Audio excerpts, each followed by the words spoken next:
आज क्या सीखने वाले हैं हम? आज हम लोग सीखने वाले हैं कि पिछले बार हमने बताया कि परमेश्वर का वचन हमें कैसे मिला। इसमें मैंने आपको बताया कि दो तरीके से हमको परमेश्वर का वचन हमारे ऊपर प्रकट हुआ। परमेश्वर के बारे में जानकारी जो हमको हासिल होती है वो दो तरह से होती है, दो माध्यम से होती है। एक, परमेश्वर कहते हैं कि कोई भी अगर इस पूरे सृष्टि में देखेगा, सृष्टि में जितने भी चीजें बने हैं उनको देखने से पता चलेगा कि वो अपने आप में नहीं बने, मगर उसे परमेश्वर ने बनाया है। अनजाने परमेश्वर के जो लक्षण जो है, इन सारी सृष्टि को देखने से पता चलता है कि परमेश्वर ने बनाया है। और दूसरा जो प्रकटीकरण इंसानों को जो मिलता है वो है, जिसको हम अहम चीज मानते हैं, प्राइमरी मीडियम मानते हैं, वो है परमेश्वर का वचन। परमेश्वर ने काफी सारे लोगों को चुना है, चुनकर उनको अपने बातों बातों को दिया है ताकि वो लोगों को बता सके। जैसे कि हम देखते हैं कि जब से परमेश्वर ने सब कुछ बनाया है, परमेश्वर ने आदम से बातें की है, अब्राहम से बातें की है, याकूब से, इसहाक से बातें की है। फिर उसके बाद में हम देखते हैं कि याकूब के पीढ़ियों से उन्होंने जो जिनको हम इस्राएल के 12 गोत्रों से बात किया है, वहां पर हम देखते हैं कि उन्होंने मूसा को चुना। मूसा को चुना और लोगों ने कहा कि अगर हम परमेश्वर के आवाज को सुनेंगे तो हम मर जाएंगे, हमारे लिए आप ही सुनो और हमें बताओ। तो परमेश्वर ने मूसा से वो सारे बातों को बताया जो वो लोगों को बताना चाहते थे, और मूसा ने उन सारे चीजों को किताबों में लिखा है, और वहां से ट्रांसमिशन जो हम तक पहुंचा है। यहाँ पर हम देखते हैं कि मूसा ही नहीं, मूसा के बाद में जैसे कि काफी सारे लोग भी है, जैसे कि समूएल है, और दाऊद से परमेश्वर ने बातें की है, और काफी सारे नबियों से, जैसे कि यशायाह है, यिर्मयाह है, और डैनियल है, और काफी सारे लोग जिनसे परमेश्वर ने बातें किए हैं। और आखिरी में यीशु मसीह के जरिए हमसे बातें की परमेश्वर ने। यीशु मसीह इस दुनिया में आए हैं, बातें की है। जैसे कि इब्रानियों की पत्री में पहला अध्याय पहला वचन में जब हम देखते हैं कि पुरखों से परमेश्वर ने अलग अलग लोगों से बातें की है, अंतिम अपने पुत्र के जरिए उन्होंने बातें की है। उनके बाद में वो पुत्र की गवाही देने के लिए उनके चेले थे, जो हम प्रेरित कहते हैं, उनसे भी परमेश्वर ने बातें की है। अब हम जो आज का जो सेशन है वो ये है कि परमेश्वर ने जब मूसा से बातें की, तब से लेकर आज तक तकरीबन कुछ 3,500 साल, 3,500 3,700 साल के दरमियान इतने साल हो गए हैं।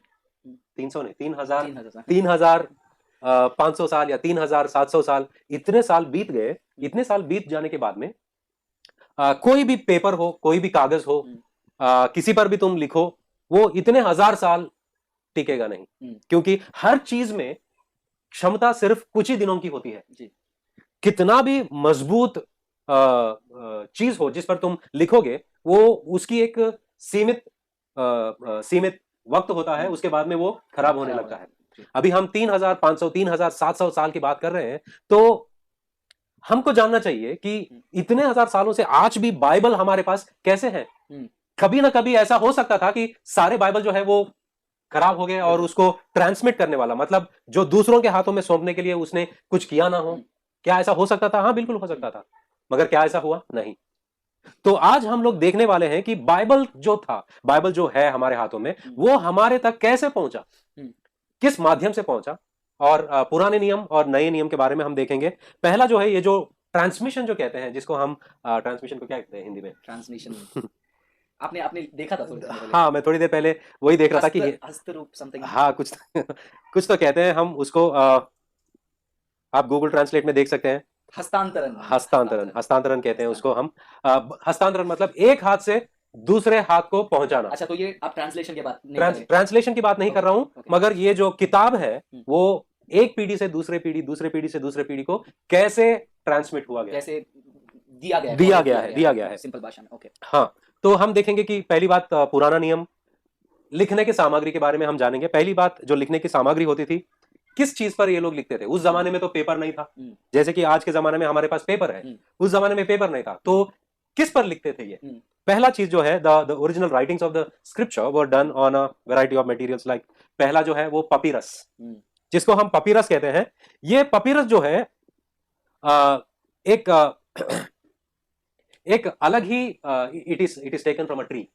एक पेड़ का जो बार्क को निकाला जाता, पेड़ नहीं, वृक्ष से एक ऐसी चीज को, एक लेयर को निकाला जाता था, और उसको ट्रीट किया जाता था। ट्रीट करने के बाद में उसके ऊपर उसको ऐसा बनाते थे। Is it okay? ओके। हमको यहाँ के तकनीकी चीजों की ख्याल भी रखना पड़ता है। बहुत सारी चीजें कनेक्ट है, एक भी मिस हो गया तो फिर तो ये जो पपीरस जो होता है वो जहां से पेपर आता है, यस पपीरस पेपर, क्योंकि ये एक वृक्ष से निकाला जाता था। जी। जैसे कि कुछ वृक्षों में बाहरी चीज निकालने के बाद में अंदर का एक लेयर जैसा आता था, हम्म। उसको निकालते थे और उसको ट्रीट करने पर उसके ऊपर लिखने लायक बनता था। हम्म। तो papyrus made of pressing and gluing 2 layers of split reeds to form a sheet, मतलब ये जो दो दो लेयर को डाला जाता था और उसको चिपकाया जाता था ताकि वो चिपक जाए, फिर उसके ऊपर लिखा जाता था। मगर ये जो डाली से निकाली गई है ये कितने दिन टिकेगा? लेकिन प्रोफेसर अकबर एक पॉइंट मैं ऐड करना चाहूंगा, आई डोंट नो आप आगे जाके कवर करोगे या नहीं करोगे, लेकिन पवित्र शास्त्र को हम तक पहुंचाने के लिए शुरुआत के लोगों ने इतना मेहनत किया। That is what is something very amazing to me. उनको क्या पड़ा है कि इतना मेहनत करो, ये पेड़ का ये निकालो, उसको कंप्रेस करो। एक्चुअली क्या है कि पहले जमाने में जो ट्रेडिशन हुआ करता था, जैसे कि हम सब जानते थे कि it was an oral tradition. Oral tradition मतलब जो परमेश्वर ने लोगों को बताया वो दूसरों को बताते थे। इसीलिए मूसा के पहले जितने भी थे वहां पर हम कोई टेक्स्ट को नहीं देखते। मूसा ने ही उन सारे बातों को जैसे कि बाइबल में 5 किताबें जो पहले शुरुआत में है, जिसको हम पेंटेट्यूक कहते हैं। पेंटा मींस 5, जो 5 किताबों को मूसा ने लिखा है। मूसा से पहले जो था वो ओरल ट्रेडिशन था, जो परमेश्वर ने किया है वो ओरली लोगों को बताया जाता था। मूसा ने परमेश्वर की रोशनी से, परमेश्वर के जो दिए गए प्रकाशन से उन्होंने 5 किताबों को लिखा कि शुरुआत में कैसा था और शुरुआत से क्या क्या हुआ है।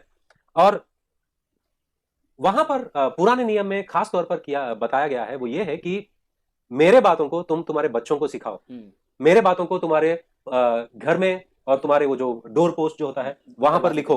और परमेश्वर ने उनको ये आज्ञा दिया है कि तुम्हारे बच्चों को सिखाओ, क्योंकि वो लोग जानते थे कि ये परमेश्वर का वचन है और परमेश्वर का वचन, और परमेश्वर अगर तुम्हारे साथ है तो तुम कोई भी तकलीफों में से गुजरते रहोगे, मगर परमेश्वर तुम्हारा साथ नहीं छोड़ेगा और परमेश्वर ही सब कुछ था उनके लिए। जैसे कि तो उन्होंने बहुत ही विथ लॉट ऑफ कंसंट्रेशन, बहुत ही ध्यान के साथ में, गंभीरता से उन्होंने ये वचनों को दूसरे पीढ़ियों को देते आए हैं। और ऐसा भी है कि अलग अलग पीढ़ियों में, मतलब अलग अलग जनरेशन में परमेश्वर किसी ना किसी को उठाता था ताकि वो पिछले दिए गए बातों को, नियमों को और जो जो कायदे थे उनको याद दिलाने के लिए और नए बातों को बताने के लिए, क्योंकि हर जनरेशन जो है वो अलग हुआ करता था। तो हर जनरेशन में कुछ ना कुछ जरूरत थी परमेश्वर को उनके साथ बातें करने की। तो परमेश्वर एक भविष्य वक्ता को खड़ा करते थे। तो पहला जो ऐसा जो पेपर था जिसको हम पपीरस कहते हैं, जो पपीरस को ऐसे मोड़ा जाता था। अगर हम दूसरा यूहन्ना 12 वचन में देखते हैं जी, और प्रकाशित वाक्य 5वां अध्याय 1 वचन में देखते हैं, यहां पर जो अल्फाज या यहां पर जो शब्द इस्तेमाल किया गया है वो पपीरस का, जैसे कि जो स्क्रोल किया जाता था वहां पर पपीरस का इस्तेमाल किया गया है। वहां शब्द जो बाइबल के अंदर इस्तेमाल किया गया है वहां पर पपीरस। और दूसरा जो सामग्री था जिसके ऊपर लिखा जाता था, जिसको कहते थे कि वेलम। वेलम जो था वो जैसे कि एक काफ, जो गाय का बछड़ा होता है, गाय का बछड़ा होता है, या शीप मेमना होता है, या एंटीलोप, इसका एक स्किन मतलब चमड़े का एक लेयर होता है, उसको निकालकर उसको कंडीशन करते थे और इतना नाजुक तरीके से उसको बनाया जाता था, फिर उसको एक स्क्रोल की तरह काटते थे और इसके ऊपर भी वो, यानी कि उसको पत्र लिखने का वो लंबा, हाँ एक्चुअली ये ऐसा करते थे कि वो चमड़े को निकालकर एक उनका एक फ्रेम होता था, वो फ्रेम को हर जगह पर एक होल बनाकर खींच के बांधते थे ताकि ये जो स्किन है वो फैले, वो फैलता रहेगा और जब एक्सटेंड होने के बाद में उसको निकालकर उसके ऊपर कुछ एसिड्स या कुछ कंडीशनिंग करते थे ताकि वो लिखने लायक बनता था। और ये जो चीज काफी सालों तक उसके ऊपर लिखकर दूसरे पीढ़ियों को देने में मदद करता था। और ये पेपर से भी इसका जो स्ट्रेंथ था काफी था, मतलब इसकी जो क्षमता थी काफी सालों तक थी, पेपर से भी ज्यादा। और इसको हम वेलम कहते हैं, जैसे कि एक मेमने के चमड़ी से बनाया जाता था। और इसको लोग पार्चमेंट भी कहते थे, वेलम से जो बना हुआ है उसको पार्चमेंट कहते हैं। जैसे कि दूसरा तीमुथियुस की पत्री 4 अध्याय 13वां वचन में पार्चमेंट का इस्तेमाल किया गया है, जो पौलुस कहते हैं इसके बारे में, पार्चमेंट। तो आगे हम देखते हैं कि ठीक है, वो तो पेपर के जगह पर ये लोग एक पेड़ का जो बार्क का इस्तेमाल करते थे या चमड़े का इस्तेमाल करते थे। और एक दूसरा तरीका भी था, ये लोग स्किन पे भी लिखते थे, चमड़े पे भी लिखते थे। और ये लोग उसके ऊपर लिखने के लिए जो सामग्री का इस्तेमाल करते थे, जैसे कि एक स्टाइलस होता था। स्टाइलस जो है उस जमाने में ऐसा होता था कि एक शार्प चीज होती थी, नोकीला चीज होता था जो काटते हुए लिखते थे, फिर उसके ऊपर कुछ ऐसा इंक लगाया जाता था ताकि उससे लोगों को स्पष्ट रीति से दिखे कि वो क्या अक्षर है। नेक्स्ट वो लोग इस्तेमाल करते थे चिसल। चिसल मतलब जिसको चीनी कहते हैं। हाँ, चीनी, हाँ। उसका इस्तेमाल करते थे। जैसे कि अगर समझो आप एक पेपर पे एक कोई शार्प चीज से तुम दबा के लिखोगे और उसके ऊपर एक इंक को ऐसा लगाओगे तो वो अक्षर जो है आपको साफ नजर आएगा। तो इस तरह लिखाया जाता था। और वो लोग एक पेन और इंक का भी इस्तेमाल करते थे जो काफी सालों तक वो इंक रहता था। Next copying. अभी देखो उन्होंने एक डॉक्यूमेंट पे लिख दिया, लिखने के बाद में वो काफी साल तक टिका है, मगर उसका भी सीमित वक्त जो था वो खत्म हो रहा था। तो अभी क्या करना चाहिए, उसको दूसरे डॉक्यूमेंट में लिखना है। अब वो दूसरे डॉक्यूमेंट में कैसे लिखा जाता था उसके बारे में मैं बताऊंगा। और आगे बढ़ने से पहले मेरे प्रिय भाई बहनों, मैं आपसे रिक्वेस्ट करूंगा कि ऐसे गहरा जो स्टडी जो है अब आपको हिंदी में कहीं पर भी अवेलेबल नहीं है, आपको मुफ्त में मिल रहा है। तो मैं रिक्वेस्ट करूंगा मेरे भाई बहनों को जो कमेंट्स में लड़ाई कर रहे हैं, जो लोग गाली दे रहे हैं, जो लोग बहस कर रहे हैं, उनको छोड़िए, आप इस वीडियो पर ध्यान दीजिए, क्योंकि शिक्षा आपको यहां पर है। आप एक्साइटेड हैं क्रिश्चियनिटी को डिफेंड करने के लिए, लेकिन जहां आपको डिफेंड करना है वहां कीजिए, लेकिन जहां सीखना है वहां सीखिए। अब ये फिलहाल सीखने का समय है, तो प्लीज ध्यान दीजिए। अगर आप में से कोई कह रहे हैं कि नहीं हम बाद में रिकॉर्डिंग सुन लेंगे, फिर भी आप थोड़ा यहां ध्यान देंगे तो बाकी लोगों का ध्यान जो है नहीं बटेगा वीडियो में से। प्लीज। Yes professor. पहले कैसा हुआ करता था, जैसे कि हम एक वाकया को देखते हैं बाइबल में। दूसरा राजाओं का किताब में 22वां अध्याय 8वां वचन से 23वां अध्याय 3रे वचन तक जब हम ये वाक्य को पढ़ते हैं, जोशिया, किंग जोशिया के जमाने में, हिंदी में क्या कहते हैं पता है, जोशिया, योशिया राजा शायद। हाँ, वो राजा के जमाने में ऐसा था कि मंदिर में उनको किताब पुराने नियम के जो शासन थे वो मिले उनको। तब राजा ने इन बातों को सुना, वो अपने कपड़े फाड़कर रोने लगे और इन बातों को सारे लोगों को सिखाया गया था।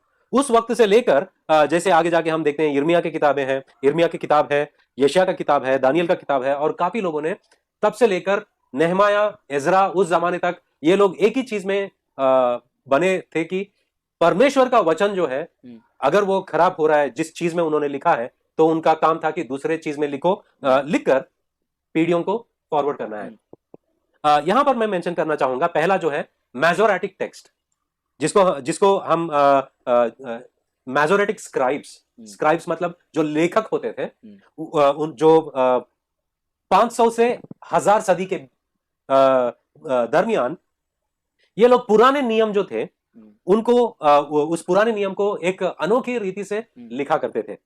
वो कैसे? हर बार वो लिखते थे, हर चैप्टर में उनको याद रहता था कि हर चैप्टर में कितने लेटर्स होते हैं, कितने वर्ड्स होते हैं, सेंटर वर्ड क्या होता है, हर बुक में जो सेंटर वर्ड क्या होता है, पीछे से वो सेंटर वर्ड तक गिनती करते हैं और आगे से वो सेंटर वर्ड तक गिनती करते हैं। अगर उनका जो नंबर करेक्ट आया तो उनको पता चलता है कि हाँ, इसमें कोई मिसिंग नहीं है, इसमें कोई एडिशन नहीं है। उनका एक it is entirely unique way of transmitting. जब भी वो लिखते हैं वर्ड, जब वो एक शब्द को लिखने के बाद में वही पेन से दूसरा शब्द नहीं लिखेंगे तब तक कि वो इंक में ना डुबाए, क्योंकि उनका और एक डिसिप्लिन था कि कोई भी अक्षर या शब्द लिखने के बीच में कभी भी वो इंक खत्म नहीं होना चाहिए। This is the second one. तीसरा जो है, अगर वहां पर वो परमेश्वर का नाम लिख रहे हैं, परमेश्वर कह के, उस वक्त उनको राजा भी बुलाएगा, अगर राजा भी उनका नाम पुकारेगा वो उनकी बात सुनेंगे नहीं, तब तक वो परमेश्वर का नाम लिखेंगे नहीं। सो इतनी डिसिप्लिन थी उनकी कि इस रीति से वो लोग बाइबल लिखते थे। आज लोग कहते हैं कि बाइबल बदली हो गई है, बाइबल तब्दील हो गई है, बाइबल में मिलावट हो गई है। नहीं हुई है, क्योंकि ये लोग मजाक नहीं कर रहे थे। और ये लेखक ऐसे थे कि परमेश्वर का नाम लिखने से पहले जाके स्नान करके आके परमेश्वर का नाम लिखते हैं। ये उनका डिसिप्लिन था। आज तो परमेश्वर का नाम कोई भी ऐसे भी ले लेता है, बहुत इररेवरेंटली लेते हैं।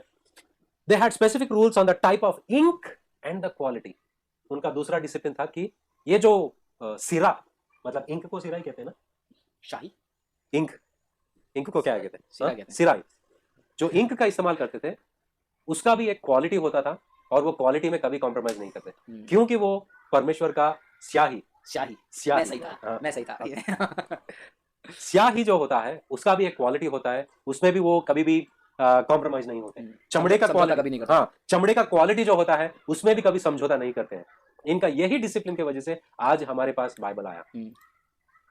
और द पार्चमेंट शीट्स, क्वालिटी और दूसरी बात साइज, पार्चमेंट का साइज जो होता है, मतलब जो चमड़ी का साइज होता है, उसमें भी कॉम्प्रोमाइज नहीं। उनको एग्जैक्ट वही साइज, वही इंक और वही लिखने का तरीका, ऐसे ऐसे करते हुए वो लोग लिखते थे और आगे पीढ़ियों को इसको ये जो बाइबल जो लिखा करते थे, क्योंकि उस वक्त तो प्रिंटिंग मशीन थे नहीं। और दूसरी बात, प्रिंटिंग मशीन किसने उसका इन्वेंट किया?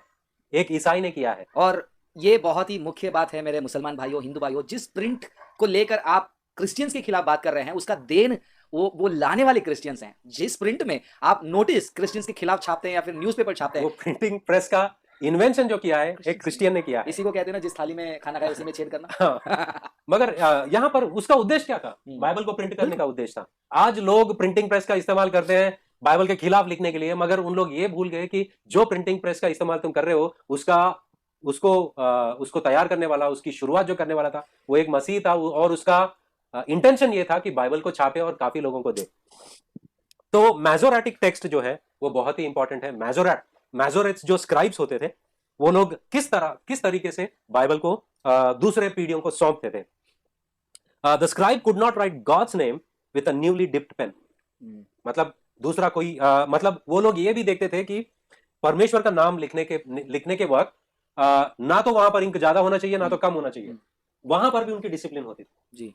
आज तो पेन में कंसिस्टेंसी होती है जब हम लिखते हैं, मगर जब हम देखते हैं कि उस वक्त अगर एक कलम को आप इंक में डिप करके निकालते हो, तो शुरुआत के अक्षर जो है वो ज्यादा थिक होते हैं, लास्ट के अक्षर जो है वो लाइट होते थे। तो उनके वक्त वो लोग बहुत ही कॉन्सेंट्रेशन से ये काम करते थे कि ज्यादा नहीं होना चाहिए, कम भी नहीं होना चाहिए। They were so meticulous that they counted the जैसे कि जितने हर एक किताब में कितने पैराग्राफ, मतलब कितने पारे होते थे। पैराग्राफ्स को क्या कहते हैं हिंदी में? पैराग्राफ्स होते थे।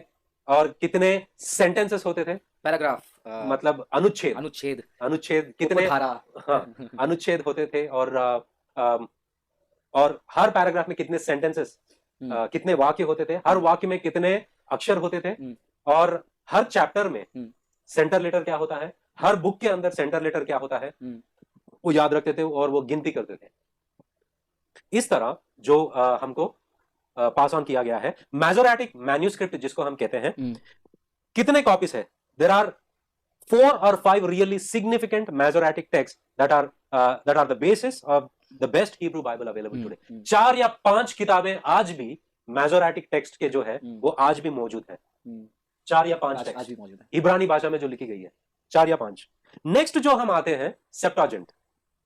ये सेप्टाजेंट का जो अनुवाद किया गया है इब्रानी भाषा से पहली बार यूनानी भाषा में, उसका ग्रीक लैंग्वेज में उसका ट्रांसलेशन हुआ है, which was made in the 2nd and 3rd century BC। मतलब यीशु मसीह के दूसरे या तीसरे सदी के दरमियान सॉरी दूसरे या तीसरे सदी के दरमियान इसको ट्रांसलेट किया गया है यूनानी भाषा में, मतलब ग्रीक में, जो इब्रानी भाषा से ग्रीक में ट्रांसलेट किया गया है। क्योंकि इसका एक वजह था, वो वजह यह था कि उस वक्त ग्रीक और रोमन के जो लोग रोमियो ने कब्जा कर लिया और उनका जो राज्य चल रहा था, और इब्रानी के लोगों के बीच में काफी सारे लोग भी, अन्य लोग आके बसे थे और जी रहे थे। वहां पर भाषा का जो चेंज भी हो रहा था, तो इसके वजह से उनको महसूस हुआ कि इसका ट्रांसलेशन किया जाना चाहिए। तो यीशु मसीह के पहले, दूसरे और तीसरे सदी में इसको पहली बार ग्रीक लैंग्वेज में ट्रांसलेट किया गया है। आज उसके 300 सेप्टाजेंट कॉपीज आज भी मौजूद है। कितने? 300 कॉपीज आज भी मौजूद है। This was common Hebrew Bible used and quoted by Jesus and the apostles who lived in a Greek culture. मतलब ये जो सेप्टाजेंट जो है, इसका जो ट्रांसलेशन हुआ है, इसका इस्तेमाल किया जाता था। Although written in Greek, scholars can generally determine what Hebrew words were being translated in the Septuagint. वहां पर इब्रानी के लोग होने के बावजूद भी उन लोग को पता था कि इसका मूल शब्द इब्रानी में क्या था, और इसको यूनानी में कैसे तर्जुमा किया गया है, वो लोग जानते थे। और इस बात का कोई उनको प्रॉब्लम नहीं था कि कहीं पर भी मिलावट हुई या चेंज हुआ है। और इसके जो हमारे पास कितने कॉपीज, मैंने बताया कि हमारे पास 300 कॉपीज सेप्टाजेंट वर्जन के हैं। और हम आते हैं डेड सी स्क्रोल्स। डेड सी स्क्रोल्स क्या है?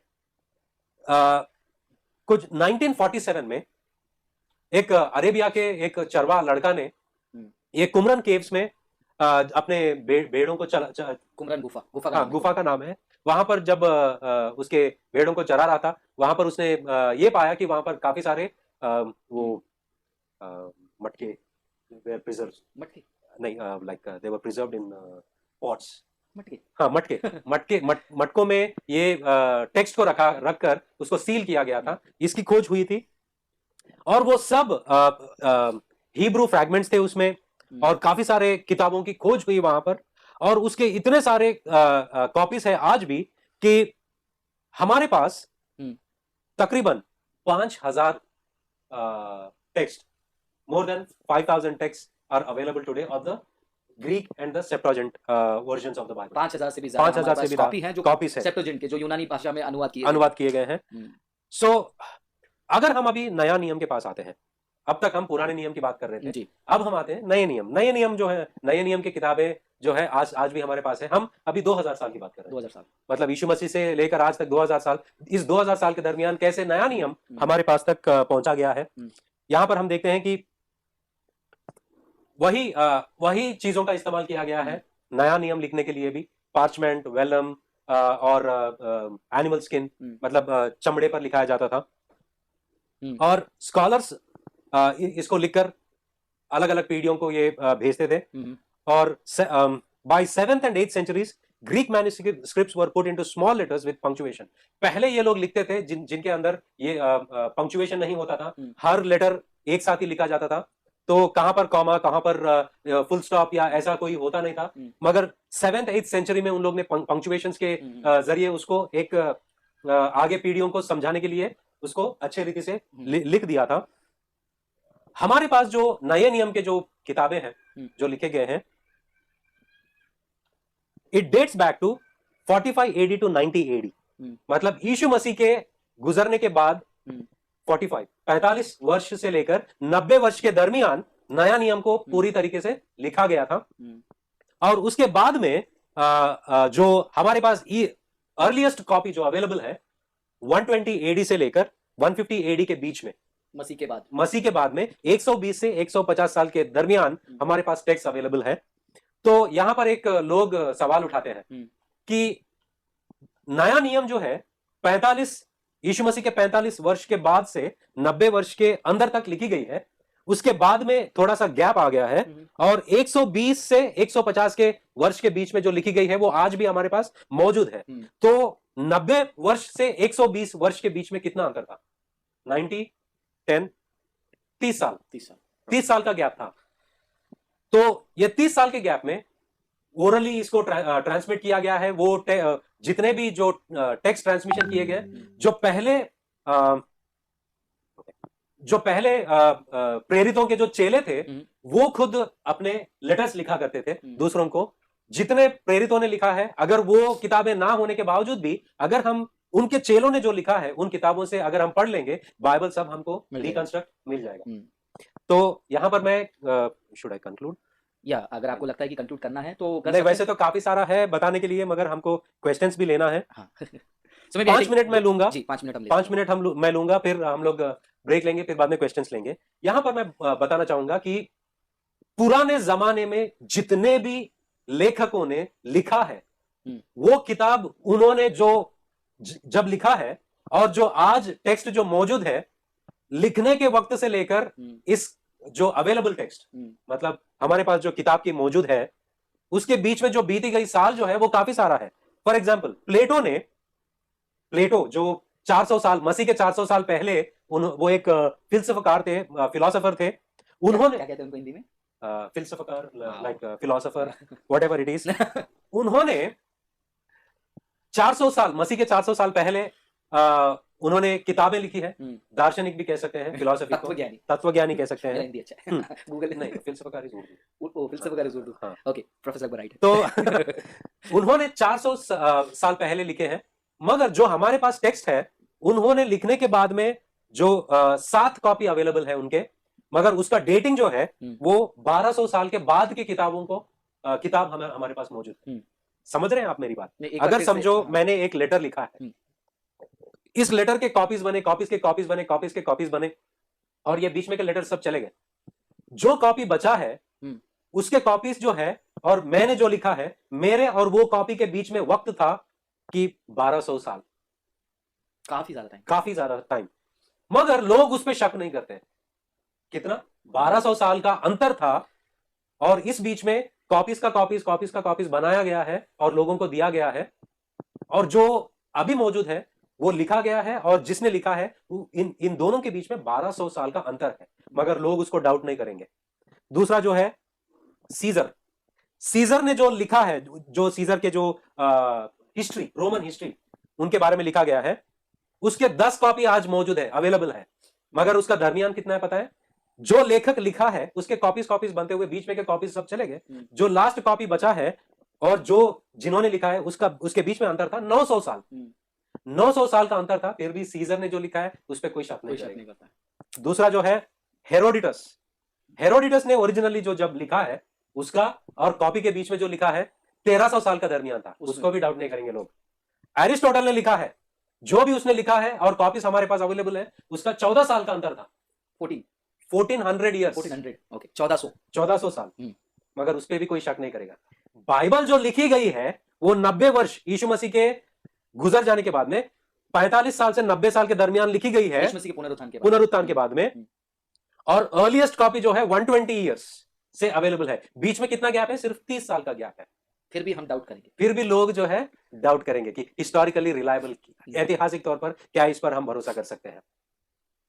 ये कितनी डबल स्टैंडर्ड है लोगों का। डबल स्टैंडर्ड, डबल हिंदी आता है? डबल स्टैंडर्ड नहीं आता है। नहीं, अब बता दूंगा, अब बताइए, बता देता हूं। दोहरा मापदंड, मतलब उन लोग का इवैल्यूएट करने के तरीका जो होता है वो अलग अलग होता है। मापदंड दोहरा है, एक नहीं, दोहरा है। तो बाइबल के जो ट्रांसमिशन अलग अलग पीढ़ियों को जो दिया जाता था, जब हम चेन को देखते हैं कहां पर भी उतना सिग्निफिकेंट गैप नहीं हुआ। इसीलिए हम कह सकते हैं कि आज हमारे हाथ में जो बाइबल है, वो बाइबल को जो लेखक थे उन्होंने बहुत ही केयरफुल से, बहुत ही डिसिप्लिन से उन्होंने हमारे तक पहुंचाया है, और आज हमारे पास बाइबल है जी।